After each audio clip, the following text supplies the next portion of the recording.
जय श्री ओम नमः सिद्धेभ्य। नमो अरहन्ताणं नमो सिद्धाणं नमो आयरीयाणं नमो वज्रायाणं नमो लोये सवसाहूणम्।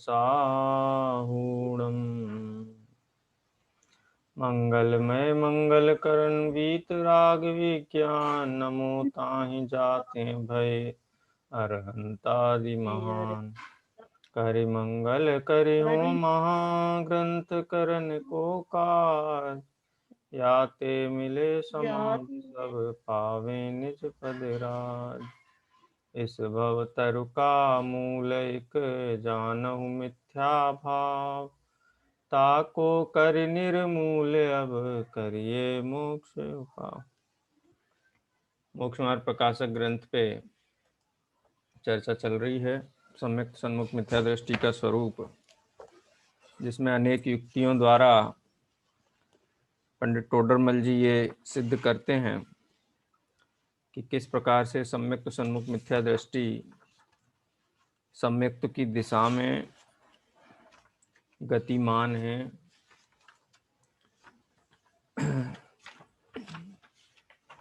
एक विशेष बात ध्यान देने योग्य ये है कि सम्यक सन्मुख मिथ्या दृष्टि जीव की जो मुख्य गतिविधि है, यदि हम देखें वो क्या करता है, तो एक ही मुख्य कार्य है, आगम का अभ्यास, तत्व विचार, और तत्व विचार कहें या परीक्षा कहें, ये मुख्य कार्य है। यानी जो जीव सुखी होना चाहते हैं उनको क्या करना चाहिए, इसमें से संदेश निकल के आता है कि यदि हमें सुखी होना है तो हमें भी आगम का अभ्यास करके वस्तु के यथार्थ स्वरूप का परिचय करके उद्देश्य लक्षण निर्देश का ज्ञान करके और परीक्षा करनी है। परीक्षा करने पर जो निर्णय आएगा वो निर्णय जीवन में सहजता से लागू हो जाएगा और अणुव्रत महाव्रत आदि रूप बाह्य जो प्रवृत्तियां हैं वो प्रवृत्तियां सहज होंगी। और सम्यक दर्शन के बिना तो मोक्ष मार्ग का प्रारंभ होता नहीं है। तो इसलिए बहुत महत्वपूर्ण हो जाता है कि हम किस प्रकार से सम्यक्त की दिशा में आगे बढ़ें। पेज नंबर 259 पे अपनी चर्चा कल चल रही थी, जिसमें अपना ये प्रश्न हो गया था कि यदि परीक्षा अन्यथा हो जाए तो क्या करें। इस प्रश्न का जो उत्तर का जो पैराग्राफ था 259 नंबर के पेज पे सबसे अंतिम, और 260 नंबर पे जो शुरुआत में जो दिया गया है, इस पैराग्राफ के ऊपर अपनी चर्चा चल रही थी, क्योंकि इसमें बहुत कुछ महत्वपूर्ण चीजें आई थी, उनकी चर्चा आज हम करने वाले हैं। आवाज आ रही है क्लियर सभी को? जी सर। क्लियर है ना? डिस्टरबेंस नहीं है ना आवाज में? नहीं। चलिए। वहां जीवादि द्रव्यों व तत्वों को तथा स्वपर को पहचानना, क्योंकि स्वयं जीव है, जिसे सुखी होना है उसकी पहचान नहीं करेंगे और हम कहें कि हमें मोक्ष मार्ग में आगे बढ़ना है। कितने ही जीव तो उद्गल स्कंद रूप शरीर, जो पुद्गल स्कंद रूप शरीर है, उसकी क्रियाओं को करते हुए ये समझते हैं कि हम मोक्ष मार्ग की क्रिया कर रहे हैं, जबकि पुद्गल मोक्ष नहीं जाता है, जीव मोक्ष जाता है। इसलिए जीव की पहचान जरूरी है। और जीव की पहचान करने के क्रम में क्या जीव नहीं है ये पहचान भी गर्भित है, इसलिए अजीव की पहचान भी कही कि हम जीव को जान लेंगे खाली, लेकिन उसका जो प्रतिपक्षी है उसको पहचाने बिना उससे भिन्नता कैसे हो। इसलिए जीव अजीव आदि दोनों तत्वों को जानता है और उनमें मैं क्या हूं और पर क्या है, ये दोनों की पहचान करना अपने को आप रूप जानकर पर का अंश अपने में ना मिलाना, अपना अंश पर में ना मिलाना, इस प्रकार का सूक्ष्म भेद विज्ञान का कारणभूत जो तत्व विचार है, तत्व विचार कहो, भेद विज्ञान कहो, एक ही बात है। अब जीव अजीव में क्या उपाधि है, क्या हेय है? तो जीव तो स्वयं है ही, स्वयं को निग्लेक्ट कैसे कर सकता है? उसको तो आगे रखना ही पड़ेगा। और अजीव, अजीव कोई हेय नहीं है, अजीव तो पर पदार्थ है। पर पदार्थ कोई बुरा है ऐसा नहीं है, इसलिए वो ज्ञेय मात्र है। लेकिन फिर भूल कहाँ है, दुख का कारण क्या है? तो कहते हैं मिथ्यात्व रागादि ये त्यागने योग्य है। इन भावों की भी पहचान करें कि हाँ मैं जीव को तो पहचानता हूँ, लेकिन जीव के अंदर जो चोर बैठे हुए हैं, पूरब बैठे चोर, 12 भावना जो बुद्धदास जी की उसमें आता है, जो आश्रव भाव रूपी चोर बैठे हुए। आश्रव का मतलब कर्म नहीं है, द्रव्य कर्म, वो तो पुद्गल पर द्रव्य है, वो न सुखकारी है न दुख देने वाला है। हमारे स्वयं के मिथ्यात्व राग आदि भाव हैं, ये हैं, ये न करने योग्य भाव हैं, जिनको अनादिकाल से करते हुए मैं ये मान रहा था कि मेरे भाव हैं, इन भावों से मैं सुखी होऊंगा। तो ये भाव करते करते तो अनंत काल गया, सुख तो प्रकट हुआ नहीं। इसलिए निर्णय हुआ कि करने योग्य भाव नहीं है, ये है। उपादेय भाव कौन से? इनका अभाव होने पर जो भाव प्रकट हो वो उपादेय भाव है। मिथ्यात्व का भाव होगा तो सम्यक दर्शन प्रकट होगा, राग का भाव होगा तो चारित्र प्रकट होगा। इसलिए सम्यक दर्शनादि रूप करने योग्य सम्यक दर्शनादि का स्वरूप पहचानना, ये सब पहचानना निर्णय पहले करना है।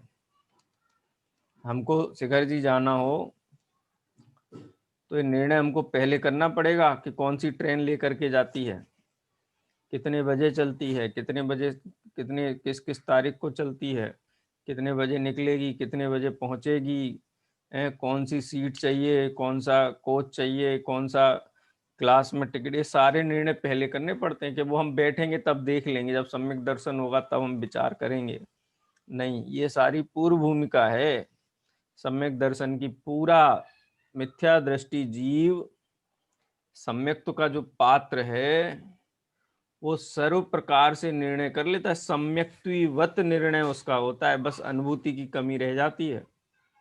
इतना सूक्ष्म निर्णय के बाद अनुभूति होने पर, मिथ्यात्व आदि जो हैं उनका अभाव होने पर, अनंतानुबंधी आदि का अभाव होने पर सम्यक दर्शन रूप परिणति होती है। लेकिन प्रयास, पुरुषार्थ, तत्व निर्णय, तत्व विचार की भूमिका में वो किसी भी प्रकार से सम्यक्ति से कम नहीं है। जान रूप ज्ञान में उसको वहाँ भूल नहीं रहती है, अनुभूति की भूल है। भूल है माने अनुभूति नहीं हुई है। तो इसीलिए पंडित का बिल्कुल निमित्त नैमित्त आदि जैसे हैं वैसे पहचानना, क्या निमित्त है, क्या उपादान है, कार्य कैसे होता है, सम्यक दर्शन रूप में परिणमित होऊंगा या कोई अन्य मुझे परिणमित कराएंगे इत्यादि। मोक्ष मार्ग में जिनके जानने से प्रवृत्ति होती है उन्हें अवश्य जानना, एक प्रयोजनभूत तत्व है ना। सो इनकी तो परीक्षा करना। किसकी कितनी लिस्ट हो गई इसमें? जीव अजीव, करने योग्य भाव और हेय भाव, और इनके कारण कार्य आदि। अब वो उपादान कारण निमित्त कारण आदि के भेद से यथावत पहचाने, क्योंकि इनको यथावत पहचाने बिना मोक्ष मार्ग में प्रवृत्ति नहीं होती है, निराकुलता नहीं होगी। जीव मानते ही रहेगा ना कि पर मुझे दुखी करता है, मैं पर को सुखी दुखी कर सकता हूँ। ये भय और राग द्वेष की परिपाटी तो निरंतर चलती रहेगी ना अज्ञान के बल से। तो प्रयोजनभूत तत्वों के संबंध में अज्ञान का निराकरण होना बहुत जरूरी है। तो पंडित जी ने वही पॉइंट टू पॉइंट करके यहाँ बताया। और इनकी परीक्षा करनी, परीक्षा कैसे करनी, उसकी क्या विधि है? तो सामान्य रूप से किसी हेतु युक्ति द्वारा इनको जानना। जीव क्या है, जीव किसे कहते हैं, हेतु कहो या लक्षण कहो, कि जो जाने देखे सो जीव है। प्राथमिक अवस्था में ऐसा भी कह देते जो सुख दुख का वेदन करे वो जीव है। स्पर्श रस गंध वर्ण वंता पुद्गला, गति हेतुत्व धर्म द्रव्य, स्थिति हेतुत्व धर्म द्रव्य, इस प्रकार से हेतु के द्वारा जाने। पहले तो हेतु के द्वारा जाने, फिर युक्ति के द्वारा जाने। ये जो ज्ञान लक्षण है ये पाषाण खंड आदि में भी पाया जाता है क्या? मृत देह में भी चैतन्य आदि लक्षण पाए जाते हैं क्या? ये युक्ति हो गया। हेतु और युक्ति में ये अंतर हो गया। हेतु माने जैसा लक्षण बताया है शास्त्र में उसको जानना हेतु है, और उस हेतु की परीक्षा करना, परीक्षा करने के लिए जो विचार है उसको युक्ति कहते हैं। युक्ति लगाना, हम भी कहते हैं ना लोक में कि एक सवाल हल नहीं, बोले थोड़ी युक्ति लगाओ, थोड़ा दिमाग लगाओ, थोड़ा विचार करो। तो ऐसे हेतु तो शास्त्र से जाने, और अपना जो विवेक बुद्धि से उसके संबंध में निर्णय करने के विचार करे वो युक्ति। कैसे जानना? प्रमाण नय से जानना। वस्तु के सर्वदेश को जानने वाले ज्ञान को प्रमाण कहते हैं, और सर्वदेश को जान करके उसके एक देश को मुख्य करके जानना उसको नय कहते हैं। तो नए प्रमाण आदि से वस्तु का यथार्थ ज्ञान होता है। तो प्रमाण और नए से जानना ये भी परीक्षा है।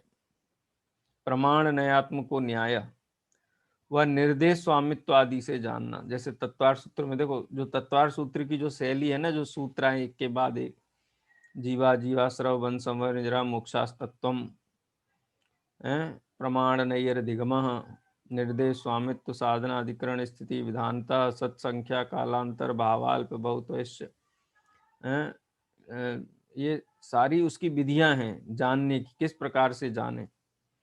तो निर्देश माने नाम से जाने, स्वामित्व माने कौन स्वामी है, मिथ्यात्व नाम के भाव का स्वामी कौन है, सम्यक दर्शन का स्वामी कौन है, कौन कौन सी भाव में सम्यक दर्शन हो सकता है, किस किस अवस्था में हो सकता है, सम्यक दृष्टि जीव किस किस भाव में जा सकता है, ये सब उसके स्वामी पने की अपेक्षा। साधन, सम्यक दर्शन के साधन क्या हैं, किन जीवों को होता है, स्थिति, सम्यक दर्शन की स्थिति कितनी है, एक बार हो तो कितने काल तक रहता है, औपसमिक सम्यक दर्शन की स्थिति कितनी है, क्षायक सम्यक दर्शन की स्थिति कितनी है, क्षायक सम्यक दर्शन की स्थिति कितनी है। ऐसे स्थिति वाले एंगल से भी जानना। निर्देश स्वामित्व साधना स्थिति विधानता, भेद प्रभेद करके जानना, सम्यक दर्शन कितने प्रकार का होता है।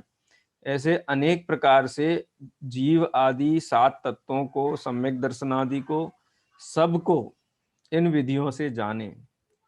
और सत्संख्या, क्षेत्र, स्पर्शन, काल, अंतर, भाव, अल्प बहुत, इन विधियों से भी जाने। ऐसा नहीं है कि एक कंपलसरी है ये सारी विधियों से जानना, माने जब तक जीव तत्व का सूक्ष्मता से निर्णय विचार ना हो तब तक अनेक प्रकार से जानना। अभी तो हम बहुत सामान्य पन्ने से जानते हैं। अभी तो ऐसा होता है कि कोई भी बात पढ़ते तो ऐसा लगता है कोई नई बात आ गई है, ये बात तो हमने देखी नहीं थी पहले, विचार में हमें कभी सुनने में नहीं आई थी। ये जो यहाँ पर प्रमाण नैर्धिगमा जो तत्वार सूत्र का सूत्र है, वो विधि है सम्यक दर्शन आदि के कारणभूत जीवादि पदार्थों को जानने की। निर्देश स्वामित्व साधन अधिकरण स्थिति विधान, ये भी उसको जानने के अनेक अनेक प्रकार हैं, विधियां हैं। उसी प्रकार से सत, संख्या, काल, अंतर, भाव, अल्प बहुत, तो ये सारी विधियां हैं जानने की। सत माने उसका स्वरूप क्या है, संख्या माने वो कितनी भेद प्रभेद आदि कहो, या संख्या जीव हैं तो कितने जीव होते हैं, पुद्गल हैं तो कितने हैं, धर्म द्रव्य कितने हैं, अधर्म द्रव्य कितने हैं। अब जीवों में भी एक इंद्रिय कितने हैं, एक इंद्रियों के भी भेद प्रभेद करके एक एक जीव की राशि की संख्या आदि का भी विस्तार से ज्ञान इसमें गर्भित है। क्योंकि जितनी सूक्ष्मता से ज्ञान होता है उतना श्रद्धान दृढ़ होता है, सूक्ष्म होता है, वहां पर कोई हमको भटका नहीं सकता है। जिसको जितना ज्यादा डिटेलिंग पता होगा उसकी भ्रांतियां उतनी कम होंगी। किसी संबंध में कोई अन्य मति खड़ा हो जाए आकर के कोई बात आपसे कहे तो आप उसका निराकरण कर पाते हो। क्यों? क्योंकि आप विस्तार से जीवादि 7 तत्वों का स्वरूप जानते हो। अरे उसके द्वारा हमारे मन में जो प्रश्न उपस्थित किए गए उन प्रश्नों का भी उत्तर दे पाते हैं। आप सोचते हो कि विद्वान लोगों से प्रश्न पूछो कोई भी तो उनके पास फटाफट उत्तर रहता है, कोई शास्त्र नहीं देखते, कहीं कुछ नहीं देखते, फटाफट उत्तर दे देते, कुछ भी पूछ लो उत्तर दे देते। उन उत्तरों की बात नहीं कर रहा हूँ जो खाली तर्क के आधार पर दिए जाते, आगम के आधार पर उत्तरों की बात करता हूँ, जो उत्तर आगम से मेल करे। ऐसा नहीं कोई वक्ता बहुत बड़ा हो, बहुत बड़ी प्रतिष्ठित वक्ता हो और उससे प्रश्न पूछो वो युक्ति से हर चीज का जवाब दे दे। वो युक्ति यदि आगम अनुकूल है तो ग्राह्य है, आगम विरुद्ध है तो विष के समान है। तो आगम अनुकूल युक्तियां कैसे निकलती हैं कि इतना विस्तार से जिनको ज्ञान होता है उनकी युक्तियां आगम अनुकूल ही होती हैं, क्योंकि आगम का विशद ज्ञान है? तो वो कहीं ना कहीं वो क्रॉस मैच करती हैं, फिर उसी के आधार पर उनके उत्तर होते हैं। ठीक है, तो ये तो विधियां बताई। विधियों में प्रमाणनय, निर्देश, स्वामित्व, साधन, अधिकरण, स्थिति, विधानता और सत्य, संख्या, काल, अंतर। अंतर का मतलब होता है विरह काल, भाव, भाव अपेक्षा से उसका क्या स्वरूप है, और अल्प बहुत है। देवगति के जीव ज्यादा हैं कि नरक गति के जीव ज्यादा हैं कि मनुष्य गति के जीव ज्यादा हैं कि त्रियंच गति के जीव ज्यादा हैं, परमाणु पुद्गल ज्यादा हैं कि जीव द्रव्य ज्यादा है। ऐसे अल्प बहुत की अपेक्षा से भी ज्ञान होता है, इसको तुलनात्मक ज्ञान बोलते हैं। इससे भी निर्णय निकलता है। जैसे किसी को बताया, देखो नरक गति में जीवों की संख्या है ना वो बहुत कम है, नरक गति के जीवों से देव गति के जीवों की संख्या असंख्यात गुणे अधिक है। सबसे कम संख्या कल्पवासियों की है, उनसे अधिक भवनवासी, भवनवासी से अधिक व्यंतर, व्यंतरों से अधिक ज्योतिष, ज्योतिष देवों की संख्या का तो कोई ठिकाना ही नहीं है कितनी है। असंख्यात वे भाग नारकियों की संख्या, मैंने बिल्कुल उंगलियों पे गिनने लायक नारकी हैं। तो देवों की संख्या इतनी है उनके सामने कि आप गिनती नहीं कर सको। इससे क्या भेद विज्ञान निकलता है? उससे भेद विज्ञान निकलता है। कोई कहे कि नरक चले जाओगे, नरक, अरे नरक जाना बहुत मुश्किल है।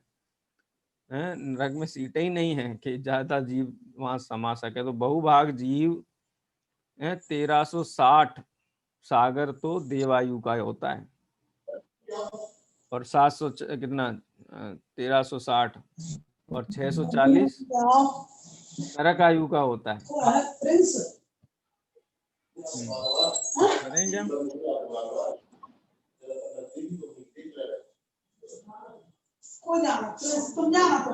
आपकी आवाज आ रही है।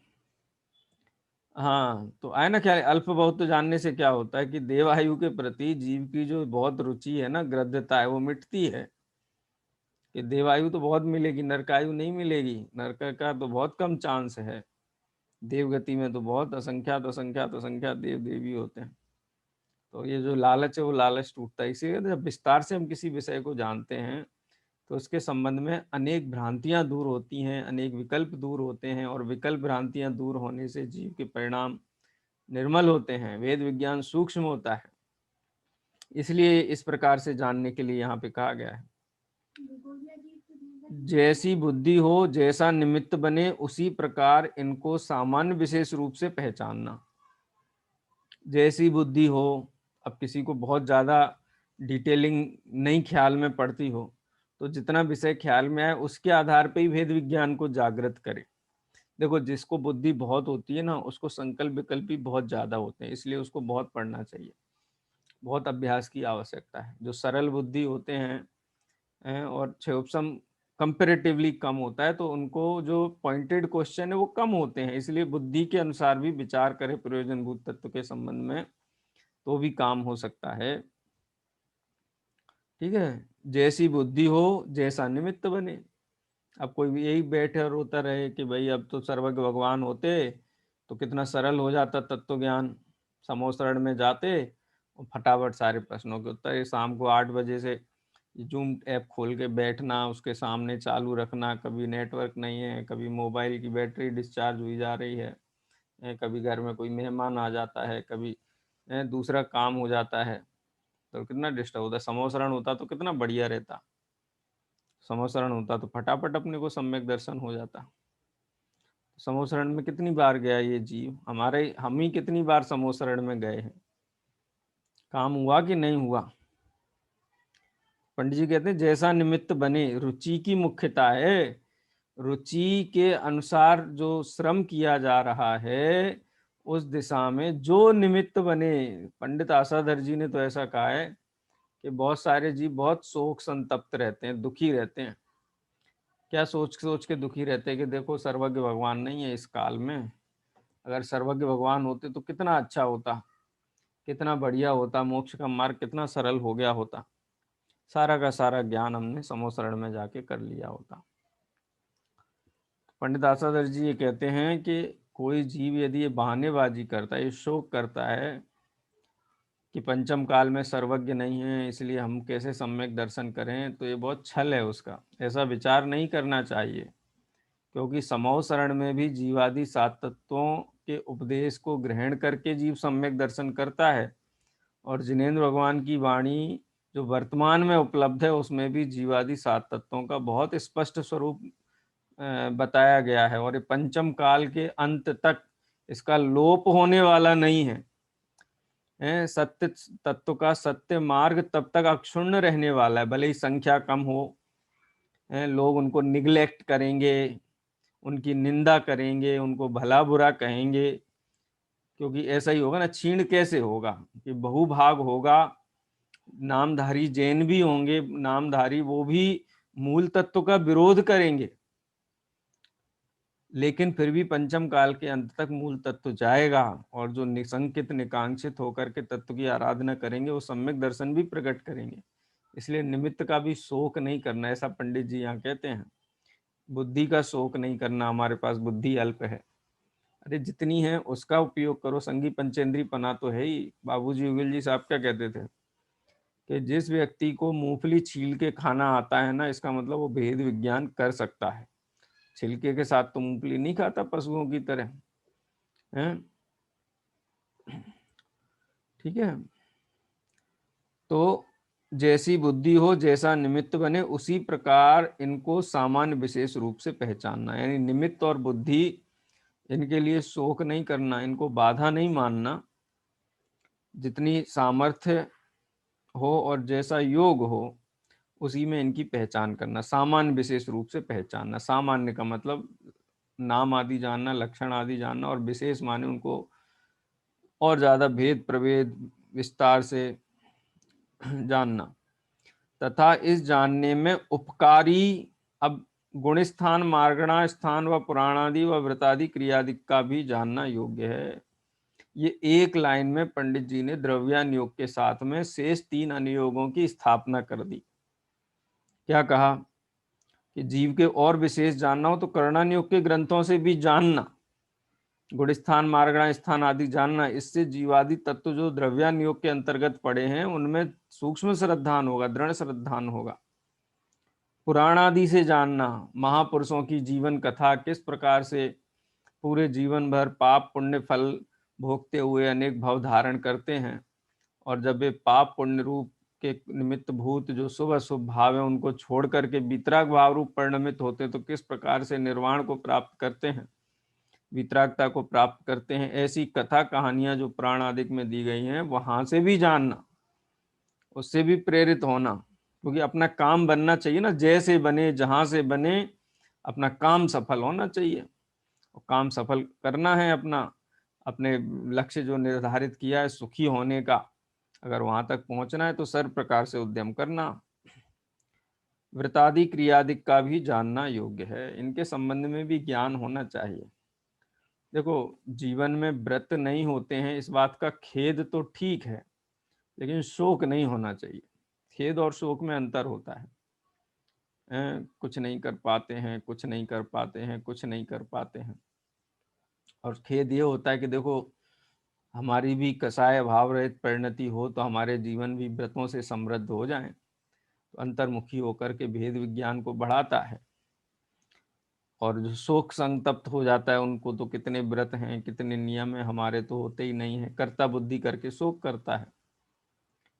तो जानना, इनका स्वरूप जानना, क्योंकि स्वरूप जानेगा नहीं तो भी मोक्ष मार्ग में बढ़ेगा नहीं। पथ्य कुपथ्य का ज्ञान नहीं होगा, जीवन में होने वाली क्रियाएं क्या संकेत दे रही हैं, हमारी भवितव्यता, हमारी भव्यता का परिचय देती है, अभव्यता का परिचय देती है। कर्णानुयोग के शास्त्रों को जाने बिना ये बात नहीं पता चलती है। मिथ्यात्व अवस्था में भी सम्यक्त सन्मुख जीव को भी ये तो ज्ञान होता है कि बाह्य प्रवृत्तियां जो हो रही हैं वो बाह्य प्रवृत्तियां कसाय परंपरा को बढ़ाने वाली हैं कि कसाय परंपरा की को रोकने वाली हैं। इसलिए चरणानुयोग के ग्रंथों को भी अवश्य पढ़ना चाहिए।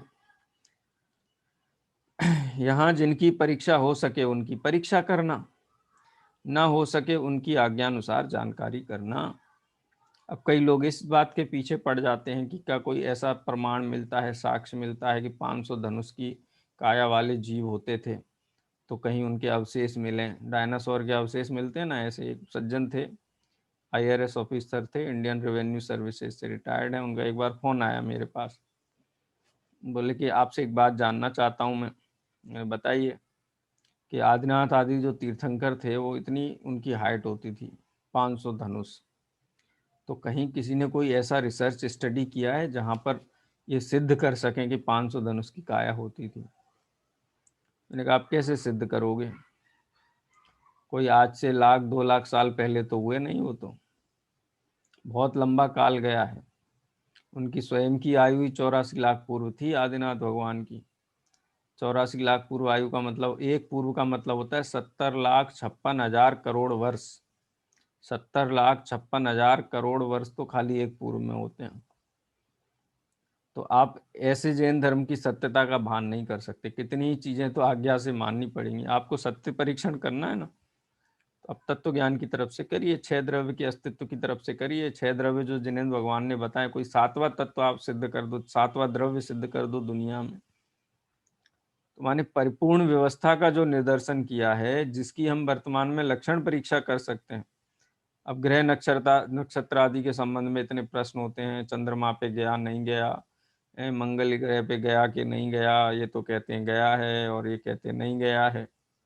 अरे जो वैज्ञानिक है ना, वो भी खुद जाके नहीं आए हैं, वो तो अपने लेबोरेटरी में जो प्रयोग करते हैं, जो थ्योरीज बनाते हैं, उनको प्रैक्टिकली वहाँ पे संपन्न करते हैं। माना कहते हैं ना, माना कि ये एक्स है ये वाई है, इसी थ्योरी पे सारा चलता है, उसी आधार पे एक्सपेरिमेंट चलते हैं। और जैन तत्व ज्ञान है सर्वज्ञ भगवान का प्रत्यक्ष ज्ञान है, और सर्वज्ञ भगवान ने अन्य चीजों के संबंध में अन्यथा नहीं कहा है, तो इनके संबंध में अन्यथा क्यों कहेंगे, आग्रह क्यों रखेंगे? तो ना तो वैज्ञानिक प्रत्यक्षदर्शी हैं और ना हम प्रत्यक्षदर्शी हैं। तो हम एक ना, सत्य के भेदों में जनपद सत्य होता है, तात्कालिक सत्य होता है। तो एक वैज्ञानिक अध्ययन के आधार पर कुछ नियम, सूत्र, थ्योरीज, सिद्धांत बनाए गए हैं, तो तात्कालिक सत्यवत उन्हें जानना, लेकिन शाश्वत सत्य तो सर्वज्ञ भगवान के ज्ञान में जो झलका है वही है, उसका श्रद्धान करना। अब प्रत्यक्ष से हम प्रमाणित करें तो ये योग्यता ही नहीं है हमारे ज्ञान में, वर्तमान में श्रुति ज्ञान की ऐसी योग्यता ही नहीं है कि वो इन विषयों को प्रत्यक्ष के द्वारा प्रमाणित कर सके। ठीक है, इसलिए वो आज्ञानुसार जानना। देखो, जीवादि 7 तत्वों के संबंध में विचार नहीं करना चाहता जहाँ परीक्षा हो सकती है। अब जहाँ परीक्षा नहीं हो सकती वहां पे माथा मारता है, परीक्षा ही नहीं हो सकती उन चीज़ों में, हाइट इतनी थी मैं सिद्ध कर दूंगा, ये चंद्रमा और ये सूर्य के बारे में मैं सिद्ध कर दूंगा, कुछ तो कैसे करें? श्रुत ज्ञान का विषय ही नहीं है इतना, श्रुत ज्ञानी के सामर्थ्य नहीं है इन विषयों को प्रत्यक्ष जानना, तो आज्ञा से ही जानना चाहिए। तो सम्यक सन्मुख जीव का जो उद्यम है ना, उसकी दिशा एकदम करेक्ट है, भटकता नहीं है, उसकी दिशा में कोई भटकन नहीं है। ठीक है, ये एक पैराग्राफ इसीलिए मैंने थोड़ा डिटेल में लिया है। अब आगे आप में से कोई पढ़िए, चलिए कौन पढ़ेगा?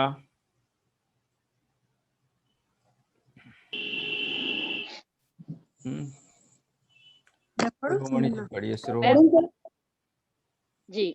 हम्म।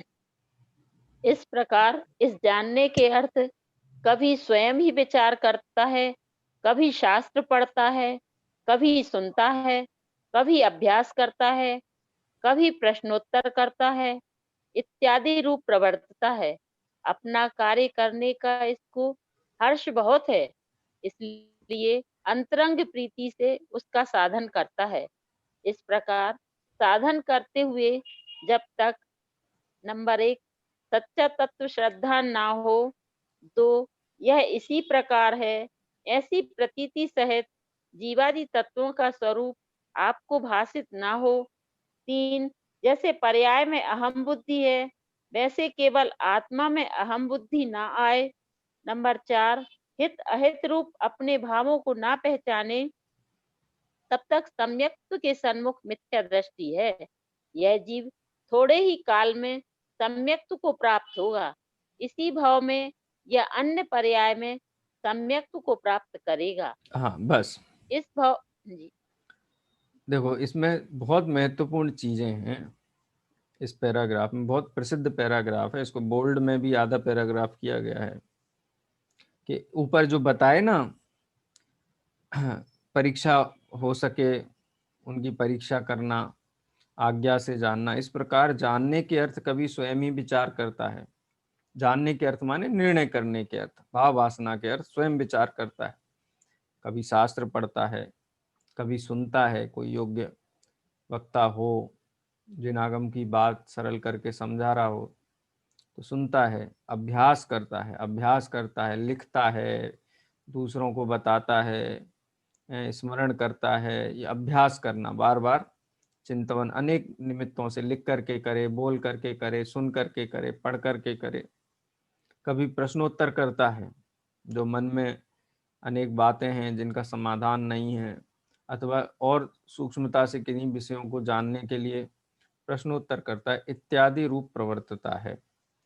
लेकिन ये सब कार्य की प्रेरणा क्या है, ये कार्य उसका निरंतर क्यों चलता है, इस कार्य की निरंतरता का आधार क्या है? तो कहते हैं कि अपना कार्य करने का इसको हर्ष बहुत है।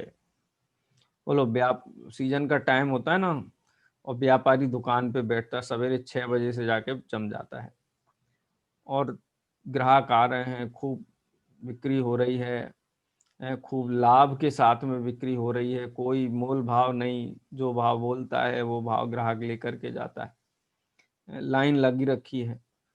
तो दुकान बंद करके बीच में बैठ जाता होगा, बोले नहीं नहीं अब नहीं करना, बहुत हो गया, बंद करो दुकान। बोले नहीं, क्यों? क्योंकि पैसा आ रहा है ना, जिस कार्य की सिद्धि के लिए व्यापार किया वो कार्य ही तो सिद्ध हो रहा है। तो बिना थके, बिना रुके, बिना किसी दूसरे काम के इसी में लगा रहता है, और शाम को जब देखता है तो मन प्रसन्न रहता है उसका, बहुत खुश रहता है। क्यों? क्योंकि लाभ अर्जित किया है। तो थकान क्यों नहीं होती, हर्ष क्यों होता है? तो बोलते हैं कि अपना है ना, अपना व्यापार है, और उसी दुकान पे शायर है। उसी दुकान पे उसके एम्प्लॉयज हों, उसके नौकर वगैरह हों, तो वो तो 12 दिन में आधा दिन निकलेगा तभी कहेंगे आज तो थक गए, आज तो कितना काम हो गया, आज तो ऐसा हो गया, लाइन लगी हुई है। बार बार क्रोध करे, बार बार मन के अंदर खेद करे कि अरे इतनी लंबी लाइन लगी है, अभी तक तो रात को 10 बजे तक भी छुटकारा नहीं मिलेगा, तो उसको मन में खेद है, क्योंकि वो अपना काम करके नहीं करता है। हेलो, तो क्लास कितने बजे शुरू होती है? 8 से 9। हेलो, क्लास कितने बजे शुरू होती है? 8 से 9। 8 बजे से 9 बजे तक। Thank you.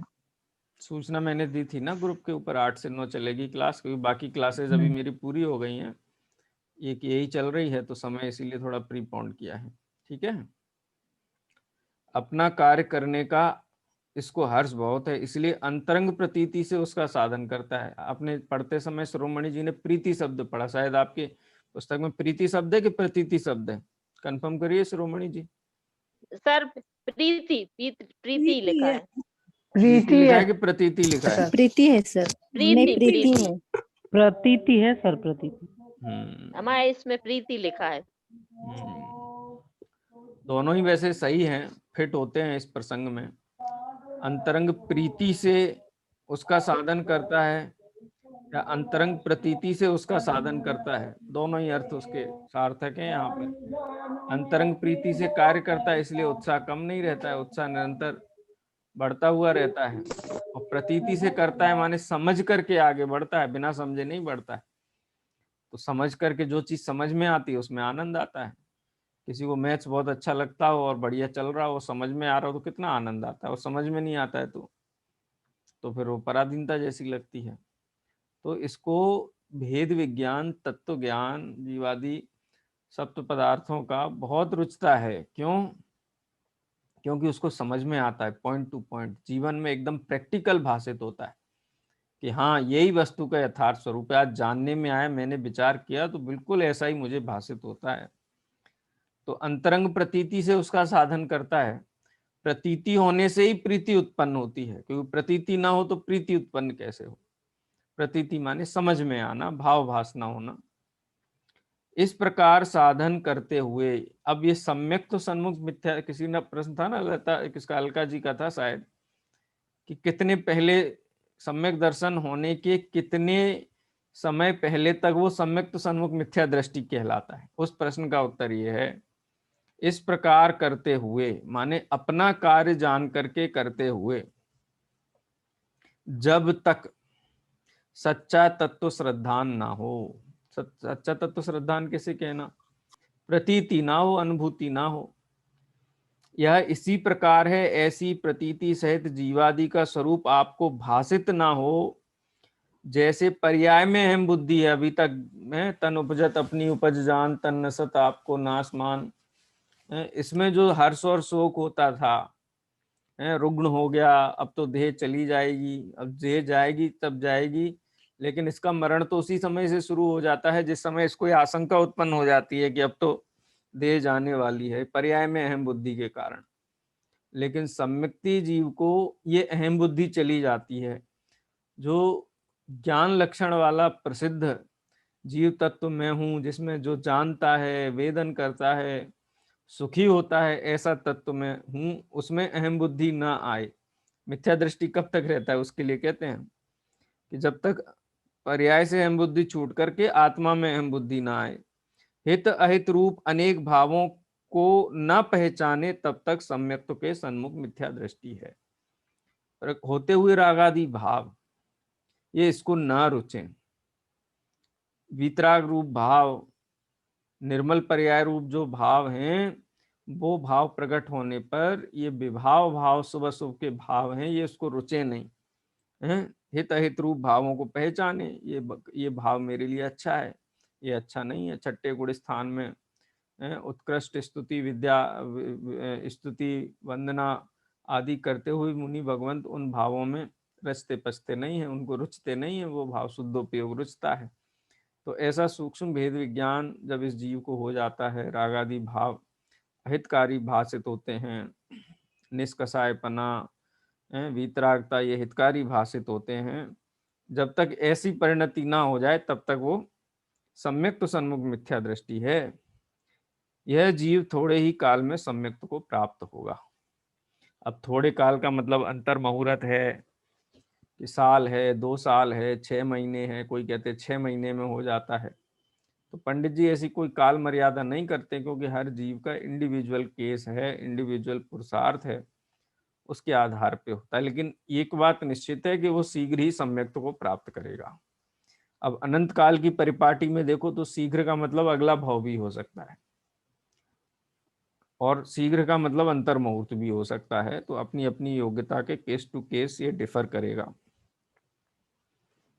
ठीक है, इसी भाव में या अन्य पर्याय में सम्यक्त्व को प्राप्त करेगा। इसी भाव में माने वर्तमान में ही, और अन्य पर्याय माने कि देह छूट भी जाए लेकिन तत्व के गहरे संस्कार अंदर पड़े रहें। जैसे इसमें एक खाली में एग्जाम्पल, एक प्रथमान योग की दृष्टि से, कर्णन योग की दृष्टि से मैं बोल देता हूं, आपको ख्याल में आए इसके लिए, कि जैसे 123 जीव भरत क्षेत्र से विदेह क्षेत्र जाएंगे और वहां पर सम्यक तो ग्रहण करेंगे, आत्मा आराधना करके मुक्त होंगे। एक भवतारी, पंचम काल में भी एक भवतारी जीव है, सम्यक सन्मुख 123 जीव, उसका भी है कितने वर्ष में कितने जाएंगे।